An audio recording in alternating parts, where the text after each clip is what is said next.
Alors, rebonjour. Cette capsule-ci a pour but de te montrer la division d'un nombre décimal par un nombre naturel. Alors, allons-y.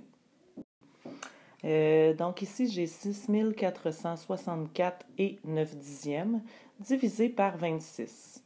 Alors, comme pour la division des nombres naturels par un autre nombre naturel, on doit se demander combien de fois le diviseur entre dans notre dividende en commençant par les chiffres du début. Alors, est-ce que 26 entre dans 6? Non. Est-ce que 26 entre dans 64? Oui.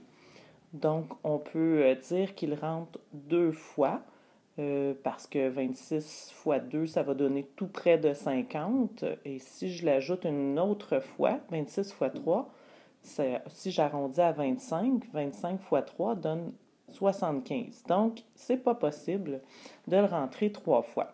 2 fois 26, ce qui donne 52. 4 moins 2, 2. 6 moins 5, 1. Et comme tout à l'heure, je viens baisser mon 6. Combien de fois 26 va entrer dans 126? Je peux m'essayer à 4 fois pour commencer. Puis on va voir si on peut le rentrer 5 fois par la suite. Parce que 4 fois, j'estime que ça va donner un petit peu plus que 100. 6 fois 4, 24. 2 fois 4, 8, plus 2, 10.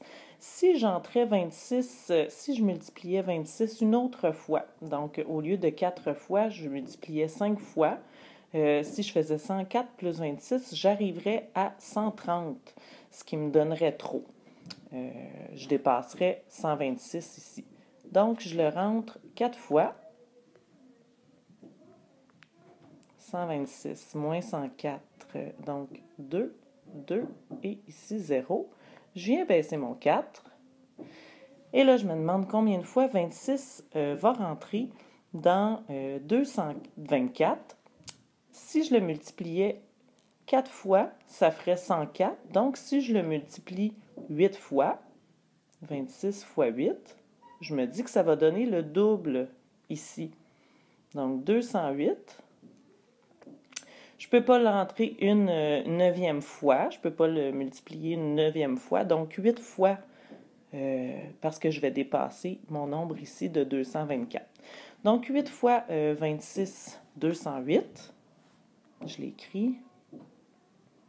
208. 4 moins 8, ça se peut pas. Je barre le 2, il m'en reste 1. 14 moins 8, 6. 1 moins 0, 1. 2 moins 2, 0. Et là, j'arrive à un moment crucial. Donc, j'arrive ici à traverser la virgule. Donc, j'arrive à la partie décimale de mon nombre. Alors, tout juste avant de descendre le nombre 9, je vais aller m'assurer de mettre la virgule ici. Parce que j'arrive à la partie décimale. Donc, c'est vraiment important de ne pas l'oublier. Puis, maintenant, je peux aller descendre le nombre 9. Donc, maintenant, je me demande combien de fois 26 entre dans 169. J'estime à 1, 2, 3, 4, 5. Je vais essayer 5 fois d'abord. 26, je vais me faire un petit peu de place. Bon, 26 fois 5. 30, 2 fois 5, 10. Je serais capable de le faire 6 fois. Je peux le mettre une 26 fois 6, ce qui me donnerait 130 plus 26, 156. Donc, il peut rentrer 6 fois. 156, 9 moins 6, 3, 1. Et là, j'arrive à un moment où je peux descendre, une fois que je suis rendue dans la partie décimale de mon nombre, je peux aller descendre un 0 à chaque fois. Parce que tu sais que 9 dixièmes ou 90 centièmes, c'est la même chose. Donc, 130. Tantôt, j'ai vu que 26 fois 5 donnait 130. Je vais juste me faire un petit peu d'espace pour que ça ne soit pas trop brouillon. Donc, 26 fois 5, 130. Ici, 5 fois 26, ce qui me donne 0. et j'ai mon nombre décimal. Si j'avais pas eu un résultat exact et qu'il me serait resté des nombres, des chiffres ici, je serais allée me créer un autre zéro à la position des millièmes que j'aurais descendu à la suite. Voilà!